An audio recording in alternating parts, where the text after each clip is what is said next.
guarda isso no teu coração que eu vou dizer para você agora, que nós precisamos vencer o mal com o bem, tá? Precisamos vencer o mal com o bem. Nós vamos ver muitas coisas questionáveis, nós vamos passar por muitas coisas que não gostaríamos de passar, já estamos passando, tá? Mas você vai perceber uma coisa, que Deus sempre vai preservar, né, os seus remanescentes, que combatem o mal com o bem. Observe isso historicamente sempre foi assim. Quando você olha às vezes a história do povo de Israel, você fala, meu Deus, esse povo não foi nada fácil, mas você consegue ver que os demais povos conseguiram ser pior. Então na verdade não era a vitória do melhor, era a vitória do menos pior, né? E Jesus, ele não morreu por causa do melhor, ele morreu por causa do menos pior, né? O povo de Deus, e ele sabia que nós precisávamos de ajuda, né? Eu gosto de citar isso, eu gosto de falar que Jesus, às vezes nós temos aquela visão de Jesus, que Jesus morreu na cruz pelos nossos pecados.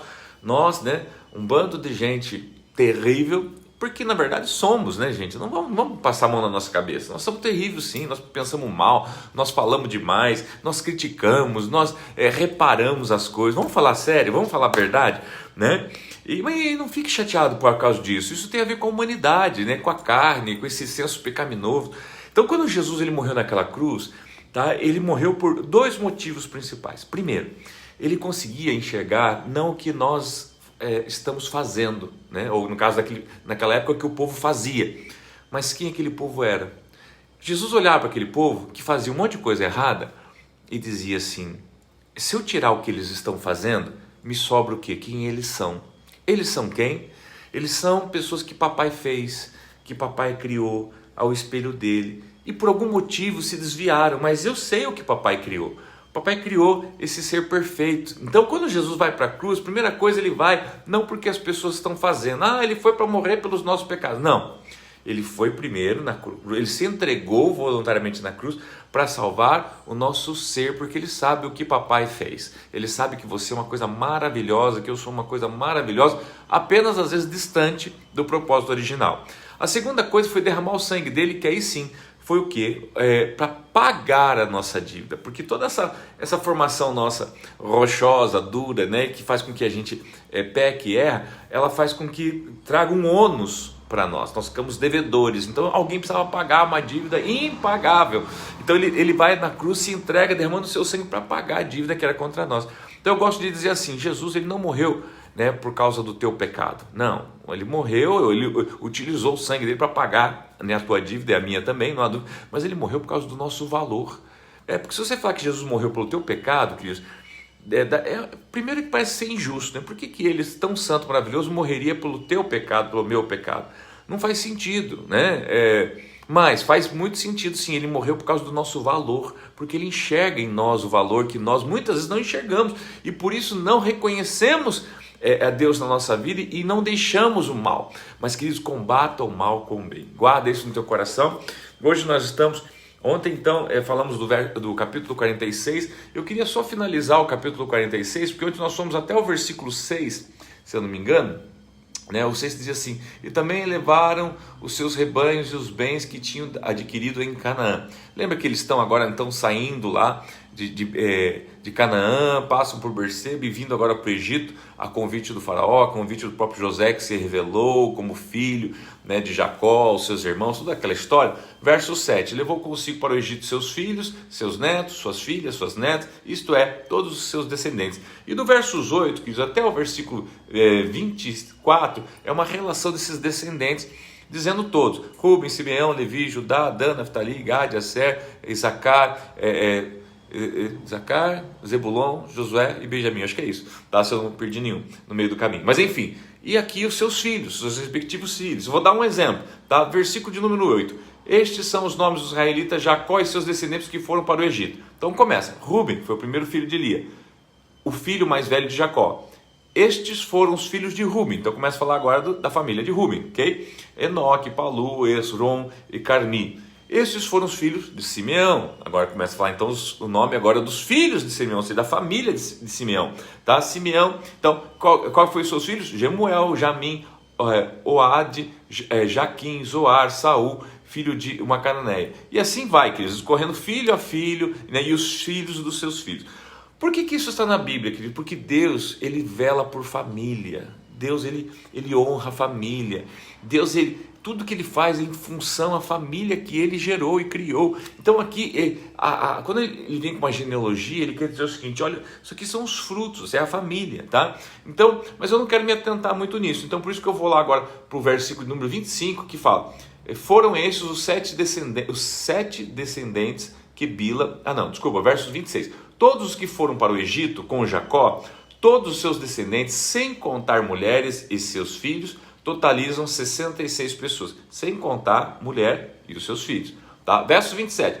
Com mais os 2 filhos que nasceram a José no Egito, os membros da família de Jacó foram para o Egito, chegaram a 70.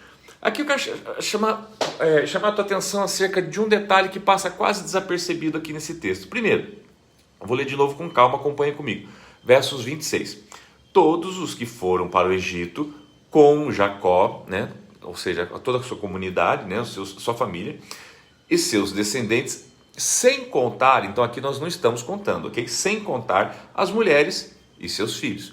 Ou seja, não estamos contando aqui as esposas, tá? E não estamos contando aqui os filhos dos filhos de Jacó, ou seja, os filhos de Rubem, Simeão, Levi, que nós acabamos de ler aqui que haviam, né? Então, primeiro reforça que havia o nome deles, depois dizendo que esses 66 que eles estão contando aqui não está contado as mulheres e os filhos, tá? Não necessariamente esses filhos são crianças, tá?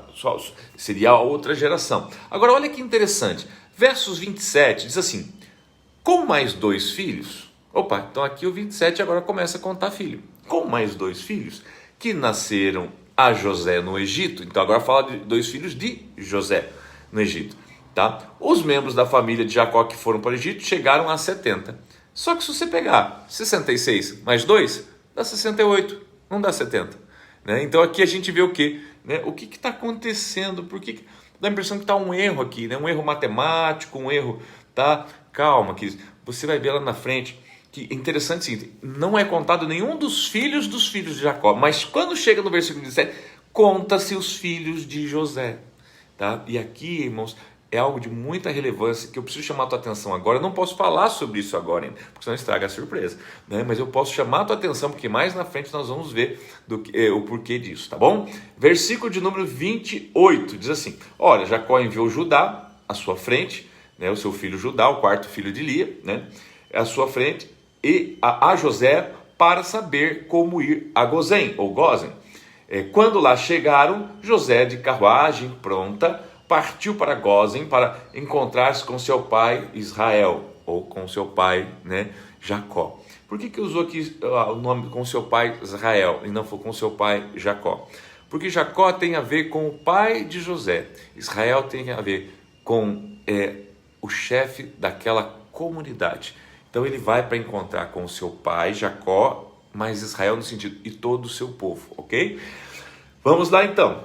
Assim que viu, correu para abraçá-lo, tá? E aqui eu gostaria que você pudesse até grifar essa palavra abraçá-lo, tá?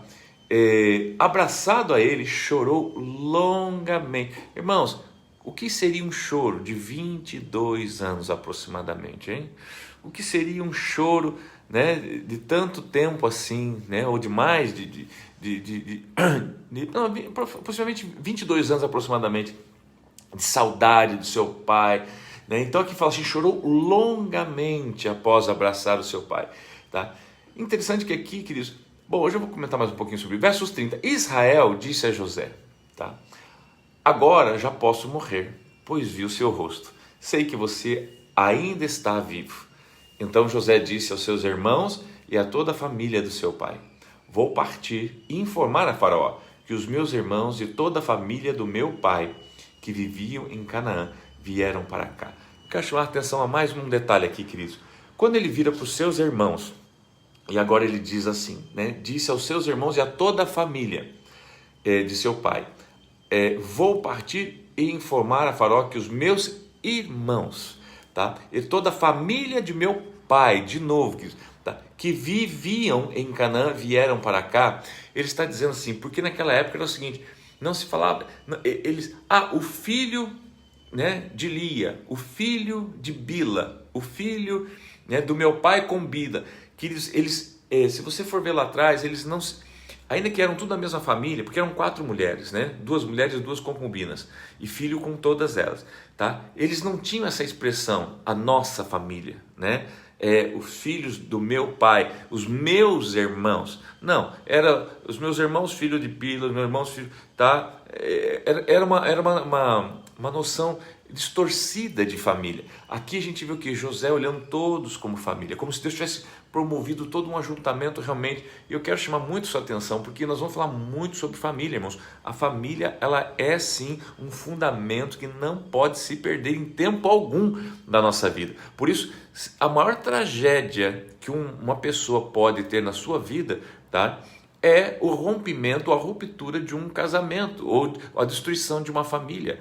Porque a família, ela é o tudo de Deus, né? Claro, Deus tem a sua misericórdia, Deus tem as suas maneiras de refazer a história, mas que é muito importante que você cuide da sua família, cuide dos seus filhos, cuide dos seus queridos, ok? Versículo de número, então, 32, eu vou repetir, diz assim: direi que os homens são pastores, ele está falando, eu vou lá para o faraó e vou dizer que vocês são pastores, cuidam de rebanhos e trouxeram consigo suas ovelhas, seus bois e tudo quanto lhe pertence.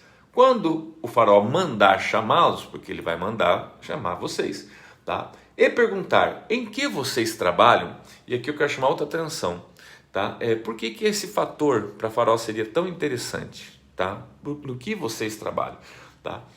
Respondam-lhe assim: teus servos criam rebanhos, desde pequenos, como fizeram nossos antepassados. Observe que José está ensinando os seus irmãos e o seu pai o que eles devem responder para faraó, e tem uma razão para isso, ok?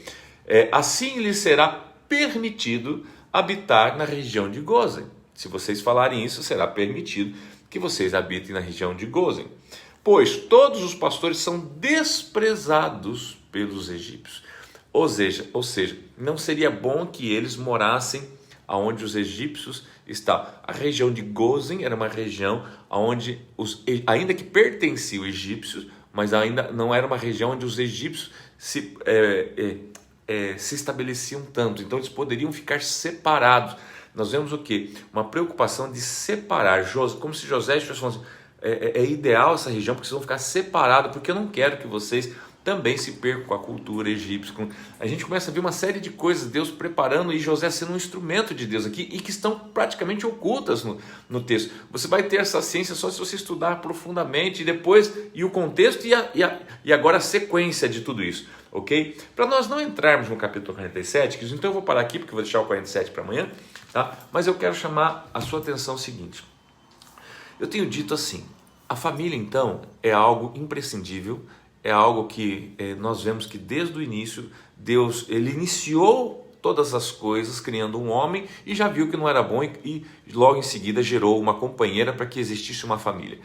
Deus, Jesus, ele vem em carne agora para quê? Para nos tornar família de Deus, né? Herdeiros de Deus. A Bíblia fala assim que ele foi o primogênito. Primeiro ele era o unigênito, depois ele se torna o primogênito de muitos irmãos, ou seja, nos gerando em cada um de nós esta irmandade em Deus através de Cristo.